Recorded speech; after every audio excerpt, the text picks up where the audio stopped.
Gaiofato reagindo a Peter Jordan, falando sobre a verdade sobre a cultura woke em Hollywood. Cultura woke já é uma coisa muito bizarra, né? Eu ainda não assisti a esse vídeo do Gaiofato. Vamos assistir juntos. Eu vi que o Gaiofato reagiu ao Peter Jordan falando sobre cultura woke e Hollywood. Eu falei, pô, aqui tem coisa. Eu vi que o corte do Peter Jordan só tinha 8 minutinhos. E eu falei, pô, oportunidade. Peraí, tem gente falando.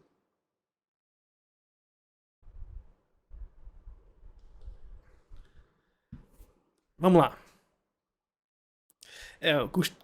Cultura woke é o marxismo cultural dos nerdola. É tipo isso, né? É porque, assim, vamos procurar um novo nome aqui pra falar de marxismo cultural, que é um vocabulário mais da galera da Brasil Paralerdos. Vamos usar aqui com a gente? E aí, vambora. Aí foi isso que eles fizeram. É bem por aí mesmo.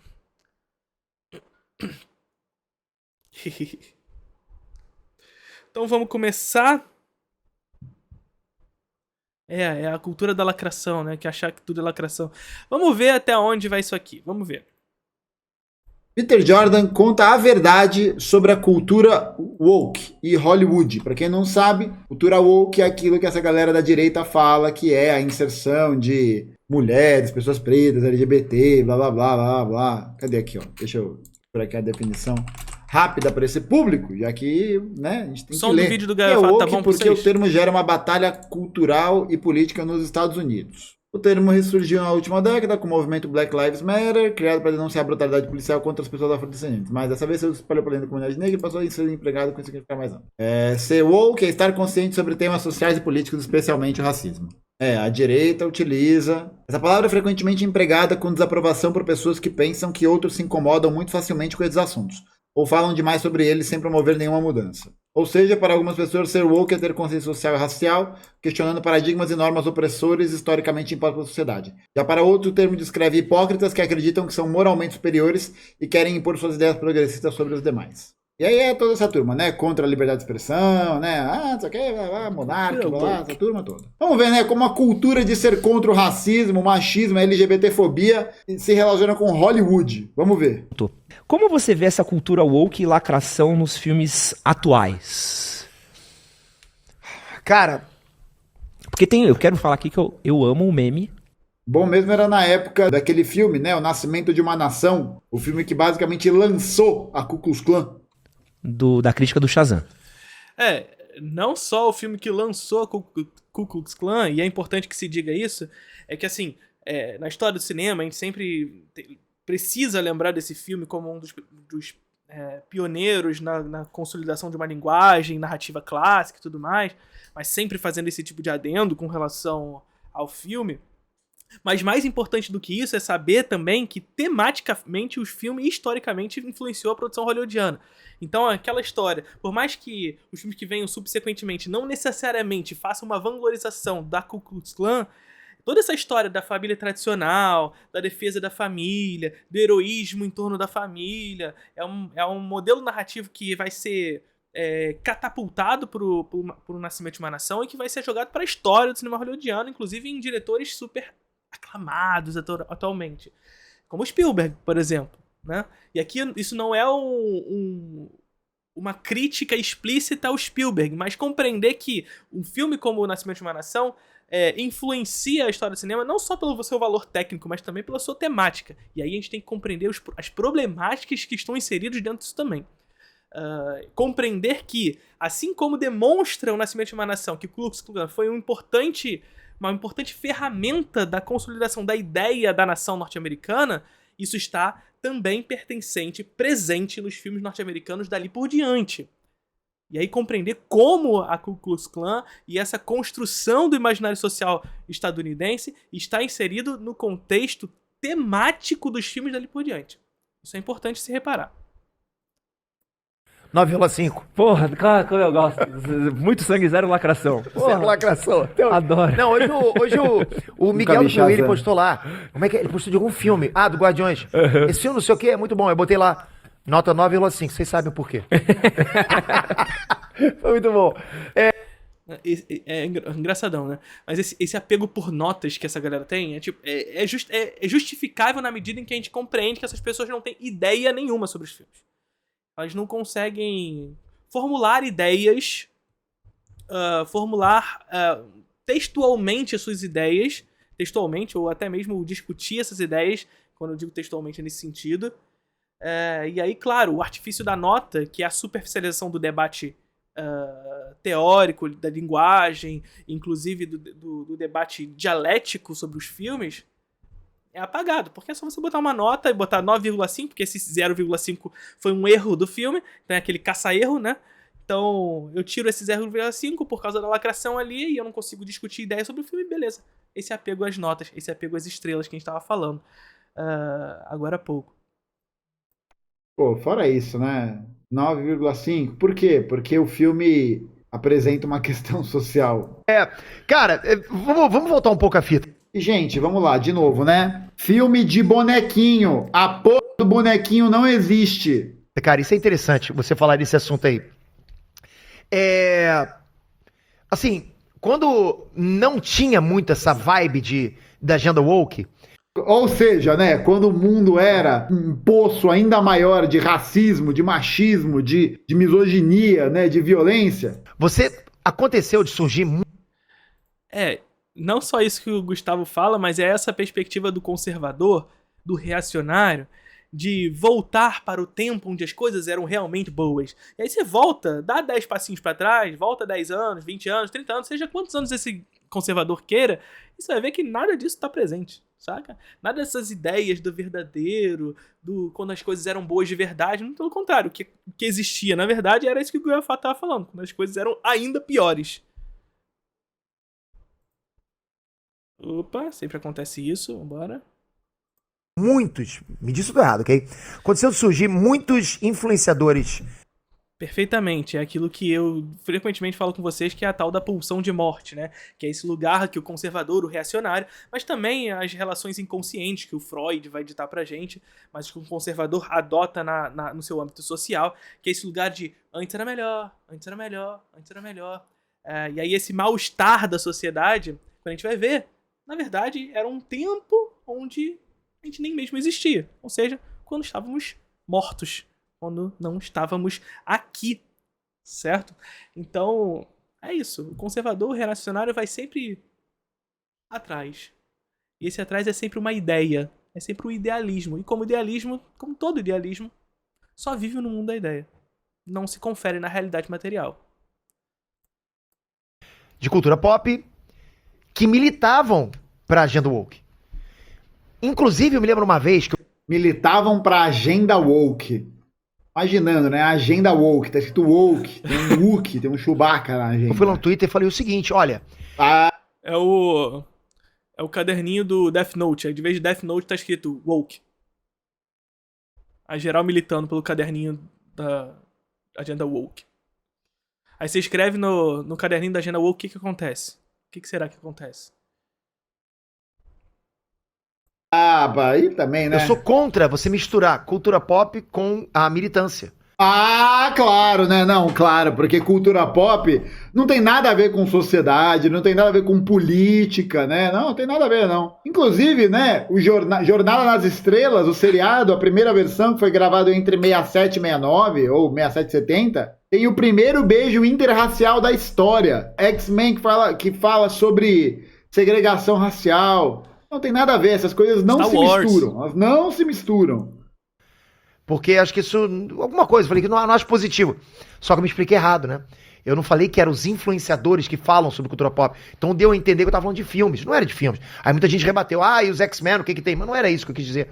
Paciência, o Twitter não deixa a gente explicar muito bem, né? Entendi. Não é o problema da pessoa que se comunica errado. É o Twitter que não deixa explicar. Você vai escrever lá... Aí o Twitter... Não. Não pode explicar. Não. Não pode. Então nisso surgiu muitos influenciadores falando basicamente isso. E como eu vejo essa galera hoje, né? Defendendo pauta social, antes, é isso? Né? Eu via uma galera que não falava muito de cultura pop, falava disso. De agenda woke. Falava de pautas sociais, o que é válido. Mas não é o meu nicho. Eu não entendo disso, entende? Não é minha praia. Eu não sei falar sobre... Gente, pelo amor de Deus, cara. O cara trata a agenda social, o cara trata problemas materialmente percebidos na sociedade como nicho. E aí eu sou contra misturar política com cultura pop porque não é do meu nicho. Cara, pelo amor de Deus, né?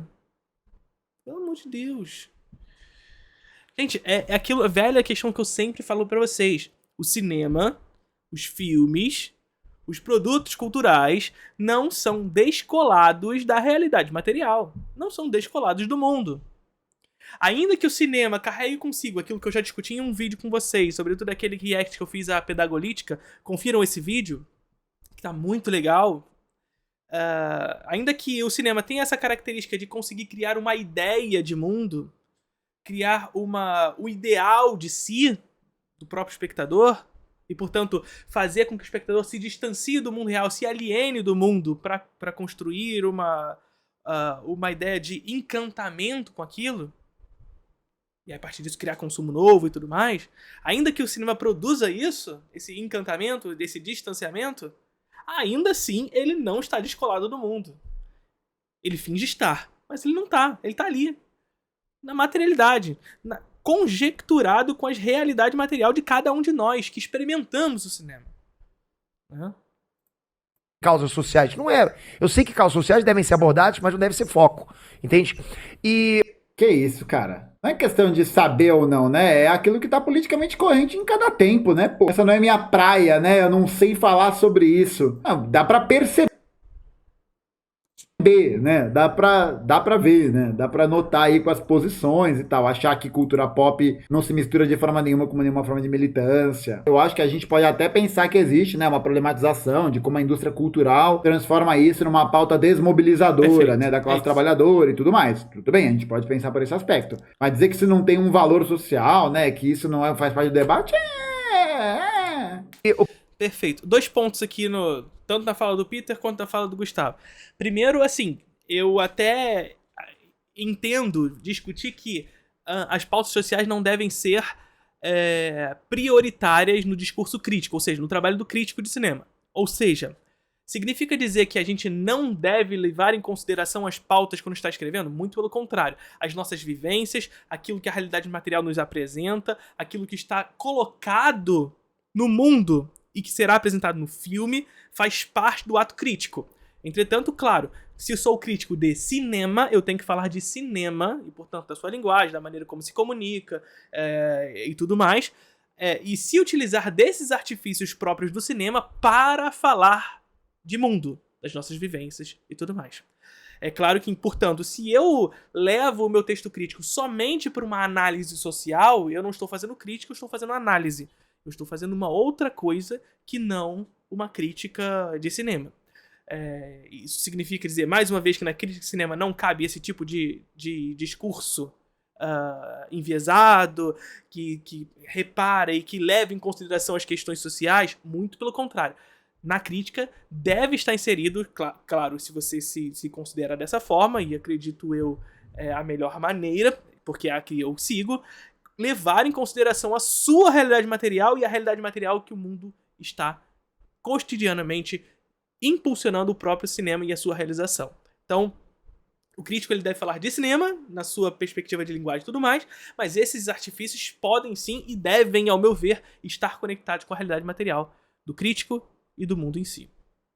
Agora, sobre a segunda questão que o Gael Fato falou, e ainda mais importante nesse sentido, claro, a gente precisa discutir as questões de representação, mas não pela ótica dessa galera que fala dessa tal de cultura woke.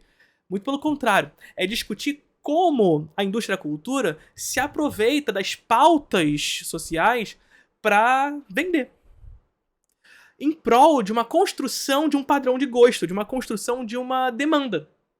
De uma demanda que antes era suprimida socialmente, mas que agora, ao ganhar força, inclusive pelo debate social, pelos grupos sociais, pela luta, essa mesma indústria compreende que temos, então, um grupo social agora que está inserido dentro da sociedade, que antes não era aproveitado enquanto demanda e que agora pode ser.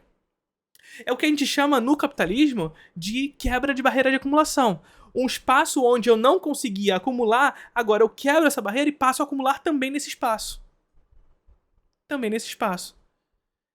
Né? Então, se o capitalismo demanda de um acúmulo infinito de riqueza, significa que em determinados momentos que a gente chama de crise, inclusive, que é os momentos em que ele deixa de acumular, ou ele tem um crescimento desacelerado de acumulação, esse mesmo capitalismo precisa ser criativo para romper com esse ciclo e voltar a acumular. Como fazer isso? Criando a próxima crise.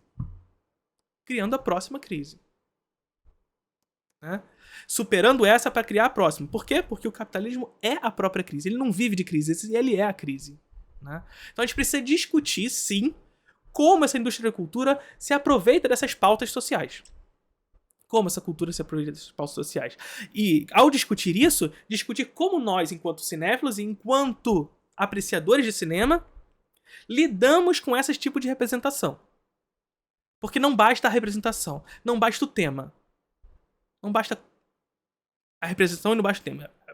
Deve ser compreendido o como essa representação é demonstrada, é representada. Como? Caso contrário, a gente cai no velho discurso, no discurso da nova cinefilia, desculpa. Caso contrário, a gente cai no discurso da nova cinefilia, que é um discurso liberal, é um discurso de fácil assimilação do mercado. Basta eu estar representado, basta eu estar na tela. E ponto. Você percebe como isso é fácil demais para os discursos, para a indústria da cultura se aproveitar? É muito fácil. É muito fácil. Bom, vamos lá. O que acontece? Aí começou a onda woke. Onda woke. Invadiu. Onda woke. O cinema. Woke Pô, wave. cara, isso não tem nem discussão. A gente percebe aí. É a onda que- woke que invadiu o cinema. A onda woke não invadiu o cinema, gente. A gente precisa lembrar que toda produção de cultura, de entretenimento, ela é um reflexo direto É a woke wave. Woke wave. do que é a sociedade. Ela é um reflexo direto dos elementos, das pautas, dos pontos que uma sociedade está discutindo e está abordando. Se a gente tem movimentos sociais que estão ganhando cada vez mais amplitude, ganhando cada vez mais espaço no debate público, a tendência é que esses debates, essas questões, comecem a aparecer também nas produções culturais de cada um dos lugares, né? Não dá pra gente separar o tempo histórico do tempo da... E como essas produções culturais, que são guiadas e pautadas por uma ala e por uma elite burguesa, são aproveitadas para criar lucro. Através, inclusive, da exploração e da dominação da imagem dessas pessoas representadas. cultura, essas duas coisas andam juntas, né? Não tem como a gente falar que existiria uma possível separação arbitrária e estéril daquilo que a gente entende por cultura pop e daquilo que a gente entende por política, né? Não, a cultura pop ela é um produto das relações históricas, ela é um produto das relações políticas. Então, se a gente vive numa sociedade que está pautando mais esses temas, está debatendo mais esses temas, a tendência é que isso vai ser utilizado e amplificado. Isso tá acontecendo em várias obras cinematográficas de streaming. O próprio Stallone agora falou, você viu a declaração do Stallone? Não vi O ainda. Stallone falou que, ele falou que não quer essa agenda woke nos filmes dele. E aí, né, você pode até se perguntar o quão problemático é isso, né? Por que isso é problemático? Falou com todas as letras lá. Então, isso existe, tem gente que não quer. Eu acho que isso atrapalha um pouquinho, inclusive, a aceitação geral, do público geral, ok? E com isso, o que aconteceu? Começou a surgir... Do público geral, porque o público geral é conservador, é reacionário, mas ele também está tratando o público como se o público fosse uma massa amorfa que não se modifica com o tempo. Você acha que E também não afeta esse público geral, muito pelo contrário. Senão a indústria da cultura já teria mudado o rumo. Já teria mudado o rumo. Muito pelo contrário. Essa é uma pauta de construção de um novo padrão de gosto que vem sendo construído e com sucesso. Não só pelo grande cinema que vai para as salas de cinema como os da Marvel, que é o que o Peter Jordan tá falando aqui, mas dos filmes de algoritmo da Netflix. Essa é a pauta recente. Uma pauta de exploração da imagem alheia. Da exploração e dominação da imagem alheia por essa indústria da cultura. E aqui o que eu digo não é dizendo que não é necessário, que não é importante que haja esse tipo de representação. É muito importante que haja. Mas que representação? como ela será representada? Essa que é a questão. Agora, enquanto quem estiver pautando esse tipo de representação seja a burguesia, pode ter certeza que teremos problema nesse lugar. Que os interesses da burguesia não estão aliados aos interesses das pautas sociais. O pessoal vai deixar de assistir Star Wars, Vingadores, porque no Star Wars a mulher é Jedi, tá ligado? Ah, mas vai ter gente que vai deixar de ver. Sim, ué. Tem piroquinha da cabeça em tudo quanto é lugar, pô. E depois, o lado inverso. Os influenciadores da direita. Cara, isso é surreal. Porque Como antes lado eram os inverso? influenciadores de esquerda, militando para pautas sociais. Agora, os influenciadores que enxergam tudo que tem lacração. É tudo, Tá tirando né, o corpo cara? fora. Qualquer coisa. E eles fazem. Ó, como é bom, né? Já O Peter Jordan, o cara dessa direita aqui, tá tirando o corpo fora. tirou o corpo fora. Vídeos focados nisso. Focados em militar também, só que pra direita. Então você tem uma leva muito grande de canais que ou vão militar pra esquerda ou vão militar pra direita. E a pauta, o core... E eu sou o grande centro. O extremo centro, né, Peter Jordan? Eu sou o extremo centro. E o extremo centro a gente sabe pra onde cai, né? Pra que lado ele vai. do assunto que é nerdice pura, não existe. Eita ferro! Não existe. O meu canal... Peter Jordan, olha só isso. Olhem isso, gente. Olha isso. Depois do mito do gosto puro,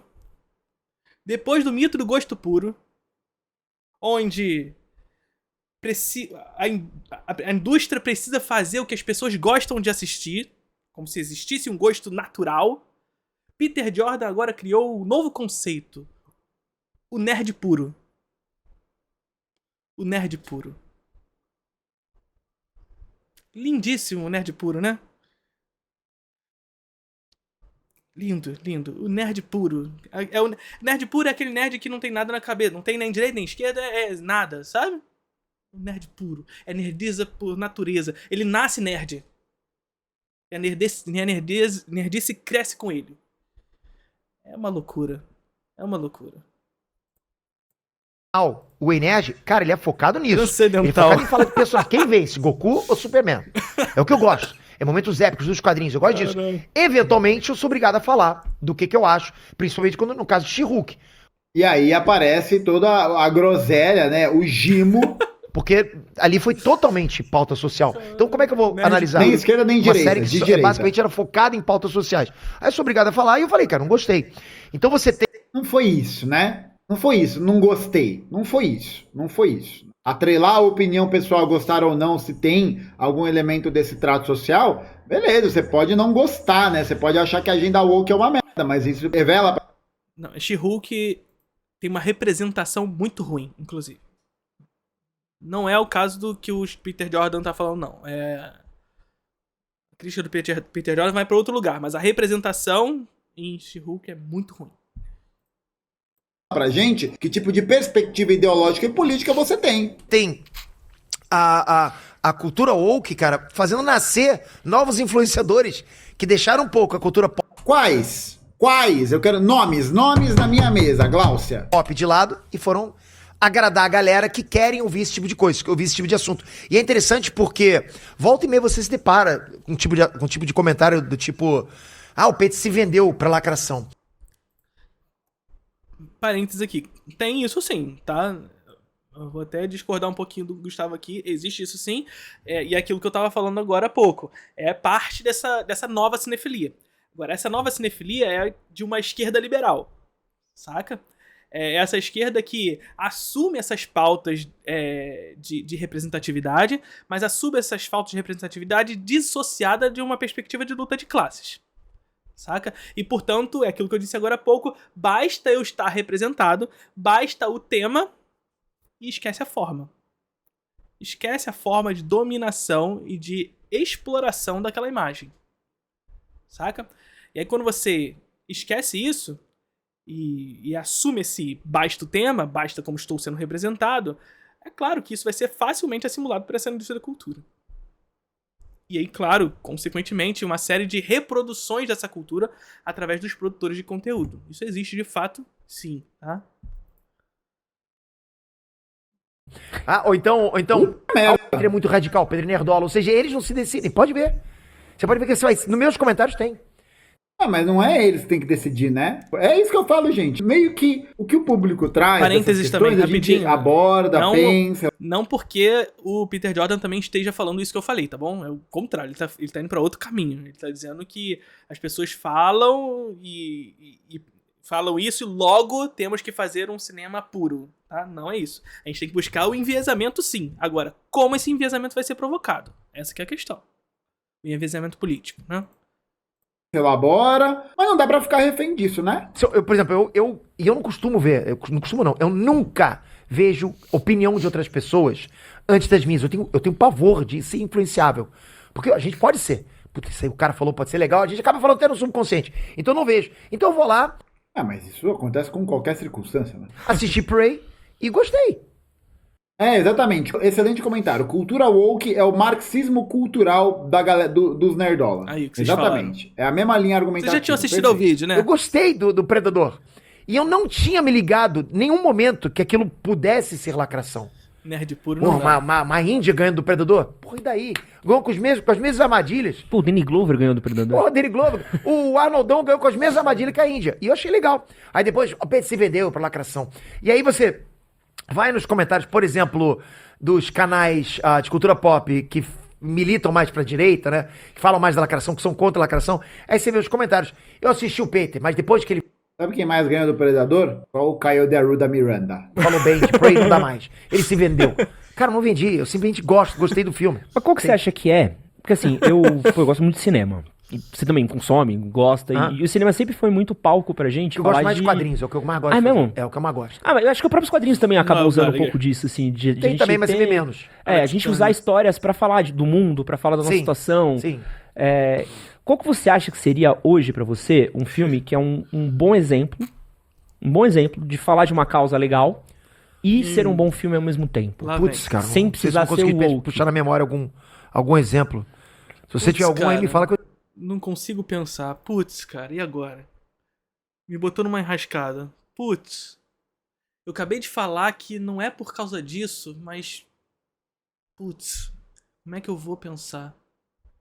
Tipo um Pantera Porra, Negra, por Pantera exemplo. Negra é foda, velho. Pantera Negra é muito ruim.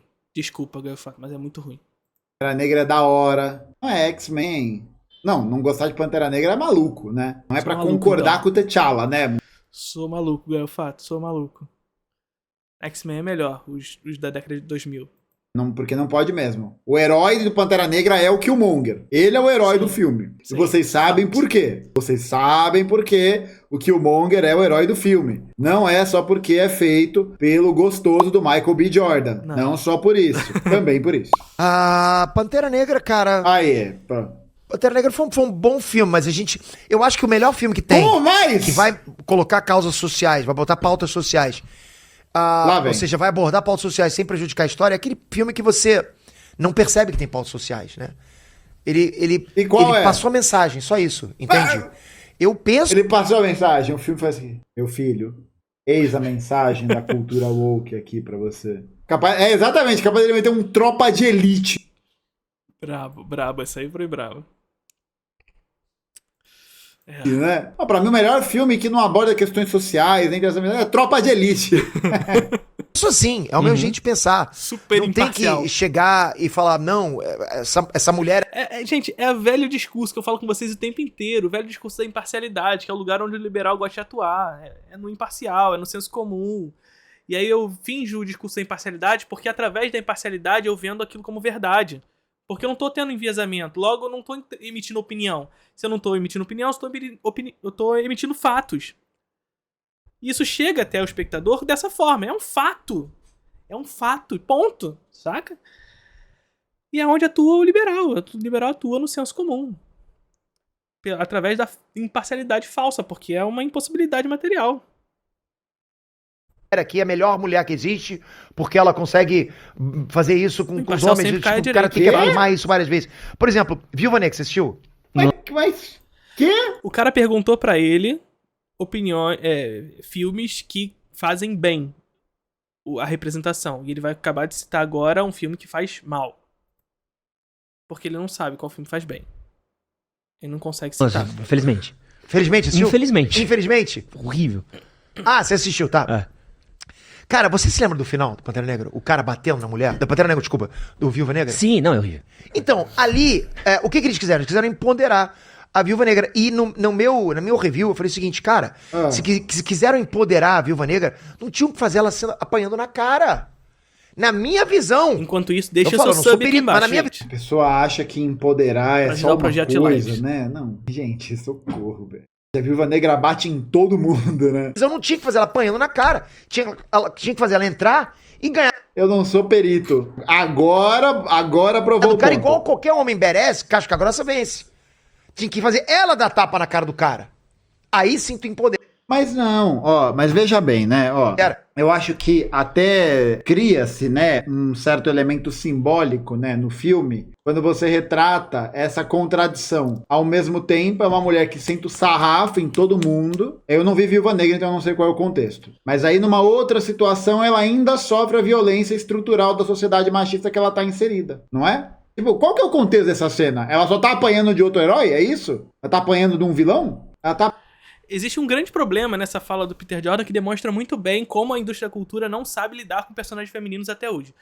E aí, a gente pode ir no texto da Laura Mulvey, mais uma vez, que a gente já discutiu em um outro encontro aqui, onde ela demonstra pra gente que o homem ele tem dificuldade de enxergar no seu semelhante uma figura exibicionista.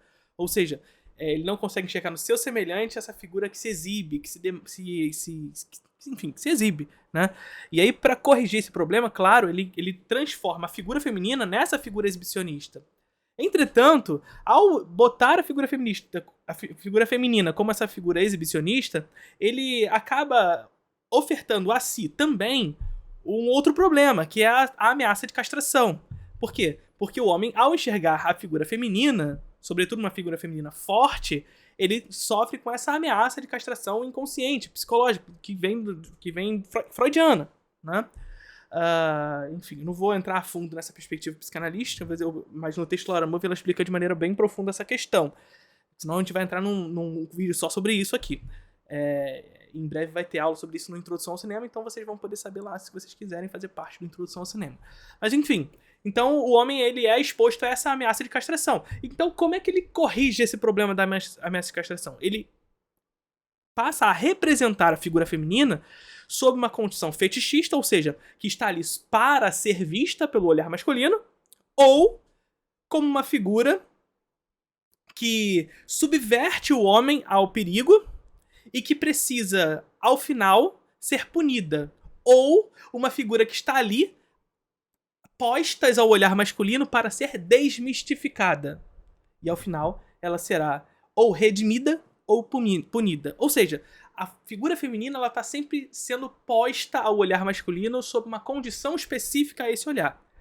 E aí, como é que a indústria da cultura, recentemente, para corrigir esse problema, através dessas representações atualmente percebidas, tem tentado resolver esse problema? Pelo caminho mais equivocado possível.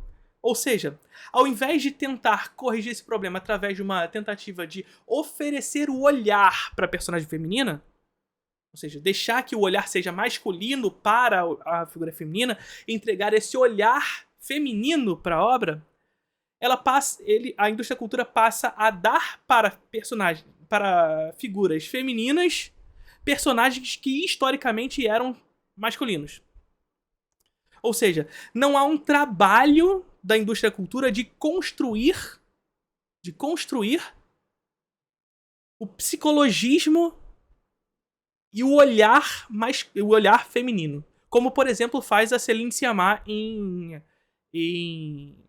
Retrato de uma Jovem Chamas. Que é um Vértigo de Hitchcock às avessas. Porque enquanto o Vértigo de Hitchcock é um olhar masculino sobre a personagem feminina, o Retrato de uma Jovem Chamas é um filme que usa a mesma estrutura do olhar do Vértigo, mas entregando o olhar para a personagem feminina. Com as suas particularidades, com suas vivências, com as suas nuances. E não simplesmente tirando o homem e pondo uma mulher no lugar. Saca? Então veja como essa representação da indústria da cultura ela é carregada de problemas.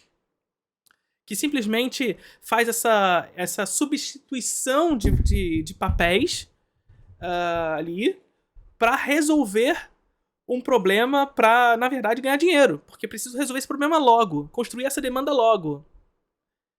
E não ter essa preocupação de criar um novo olhar, uma nova maneira de enxergar o cinema, uma nova maneira de enxergar os filmes feminina. Leiam Laura Mulvey, gente. Leiam Laura Mulvey. Teoria feminista do cinema. Apanhando do vilão? Ah, ela só apanha? Então, é isso. Mas ela não tava brigando com ele. Ela tava só negando imposto. Não, gente, depois de Vingadores, The Endgame, acabou, né? Chega. Dali pra frente, eu falei, ó, acabou o ciclo. Muito foda. Avengers The Endgame é foda. É isso. Não vi mais nada. O Endgame Nunca é mais vi um legalzinho, filme mas o mais. Guerra Infinita E é melhor. vou continuar sem ver. Porque eu acho chatíssimo. Ali foi aquele momento que os caras falaram, ganhamos dinheiro pra caralho, meu parceiro. Dinheiro pra caralho. Aí errou. Por quê? Errou porque achava que dava pra ganhar mais dinheiro. E nunca foi bom. Pronto. É o cinéfilo. Pronto. Chega. Então você pega filmes aí onde eu adoro protagonista mulher. Porra, Alita, Pô, eu adoro protagonista mulher. Eu até tenho uma mãe. Salt, sei lá, vou falar um monte. O Exterminador do Futuro 2 Exterminador do também. Futuro, Sarah Connor. Tem um monte, cara. Tem um monte. Atomic Blonde. Vai falar um monte aí. Só que Tem um monte, tem a... Tem um monte, mas tem a Sarah Connor, mas tem um monte.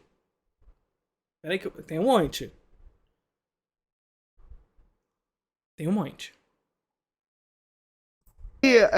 às vezes os caras querem fazer de um jeito e fazer errado, cara. E isso atrapalha um pouco a história. Os caras querem fazer de um jeito, fazem errado, isso atrapalha a história. A pessoa não fala como, não fala onde, não fala de que forma, não fala nada, né? E a mensagem é errada. Não, a Sarah Connor não é ultra sexualizada, não. Sarah Connor não. A Sarah Connor é uma heroína boladaça, velho. Ela é foda. Sarah Connor é... Depois de Arthur Duval falando que o filme é muito bom porque é muito bom que é muito bom, agora é o Peter Jordan falando que tem um monte. Tem um monte. Tem um monte. E o melhor Nerdcast que tem é o Nerdcast sobre Exterminador do Futuro 2. O maior filme de ação de todos os tempos. Esse Nerdcast é uma cereja, é lindo. É difícil, é muito difícil. Até um pouquinho do que eu já conversei aqui, é um pouquinho, às vezes, se mistura muitas coisas também com um roteiro ruim, né? Porque o Pois é. Viúva Negra 2 é inteiro ruim. Tipo, E o que que se sobressai? Quando o roteiro é ruim, o que que sobressai? Aquelas coisas que incomodam muita gente, que muita gente vai falar. Porque é aquilo Velha confusão de roteiro com história, né? que é da ideologia dominante, né, Peter? Que isso é aquela questão da pauta social forçada, entende? A gente falou um exemplo que eu acho que é muito bom disso, é o Caça-Fantasmas das Minas. Pô, cara. Pô, aquele filme podia ser protagonizado por 4 caras, ele ainda seria um filme horroroso. Ah, sim. Mas você acha que não pesa muito mais na análise, né? Eu concordo que o roteiro pode ser o grande problema do filme, como é o caso do Viúva Negra, segundo o chat e segundo essas pessoas. Mas o fato do filme ser estrelado, né, por o filme tentar abordar essa perspectiva, a crítica pesa muito mais a mão, né? Eu imagino que a crítica pesa muito mais a mão. E exatamente, incomodam as pessoas, né? Incomoda o racista, incomoda o machista, incomoda o homofóbico, né? Incomoda o rico. É foda. Ele Filme, ainda sim. seria um filme horroroso, Sim. ele seria um filme Só que fraco. os caras insistirem em não fazer uma continuação, não pegar o universo que já era amado por todo mundo. Fizeram depois, no Afterlife. Só que todo mundo gostou. E aí eu acho que acaba virando um, porra, cara, você ainda pega uma causa, bota num filme ruim, e aí, Prejudica a causa. sim. Prejudica a causa. Prejudica a causa. O que fizeram com o She-Hulk, Ah, essa galera, velho, tem que dar uns passos pra trás, pô. Calma aí, pô. Prejudica a causa um filme ruim da Viúva Negra, dos Caça-Fantasmas. Calma aí, meu parceiro. Calma aí, calma aí. Calma aí! as pautas sociais que colocaram o She-Hulk, cara, foi um erro tremendo ali pra própria causa, sabe? Forçaram uma questão ali. A causa, a agenda woke. Quer dizer, todo homem que existe no mundo é babaca. A She-Hulk é meio Velma, né? Meio... Porra, Veio Velma. Você viu Velma, aliás? eu vi. E eu vou falar o seguinte. Velma? Do Scooby-Doo? Tem um filme só da Velma? Nem fudendo. Tem uma série só da Velma? Sério? É ruim com força? Maravilha. Excelente. Uma animação só da Velma. Que loucura, cara. Ruim demais. Perfeito. horrível, terrível. Não, o chat aparentemente nunca concorda com nada em uníssono. Essa é a primeira vez. Olha o IMDb da série. Vamos ver. Nossa! 1.5. Não, quem falou que é 10... Não, tem alguma coisa errada aqui. Tem alguma coisa errada. Nossa, como é que pode ser tão ruim? O melhor episódio é o último e tem 3.1. Janinha mandou aqui um comentário que é importante, né? A galera força demais essa pauta. Eles estereotipificam o personagem. E aí você cria uma caricatura daquilo. É ideologia. Gente, eu acho... Agora eu vou botar o chapéu de alumínio, ok? Eu acho que existe uma questão de... Agora vai botar o chapéu de alumínio? Cara, vamos fazer esse Velma aqui desse jeito, porque vai gerar polêmica. Faz sentido. Ah, mas... Tipo, não faz sentido. Não, peraí. Cara, tipo, Não acho que vai não gerar faz polêmica. sentido fazer, por exemplo, esse Ghostbusters que você falou. É um debate mal realizado, né? É a compreensão daquilo não como um debate político, né? Não como algo a ser pensado socialmente, mas a partir de uma perspectiva comercial, né? Industrial, enfim. É um debate Exatamente. mero. É isso. Mas é aí que tá um pouco também disso. Esse debate vende. Né? Esse debate mal feito vende. Pra mim. Que saiu um universo completamente diferente, com protagonistas mulheres que ninguém conhecia. Cria um spin-off, cara. Sabe? Trazendo a galera que já era conhecida pra impulsionar a galera. É o que eu faço. Eu tô criando um spin-off do Inert com o Breno. Eu não cheguei, tô indo embora, tchau, fica o Breno. Senão a galera não ia aceitar. E esse que você acabou de assistir foi um corte do... Nossa, que corte rápido, né? Pá! É isso. Foi bonito, foi. Sem dúvidas foi alguma coisa. É isso. Tristeza ou alegria?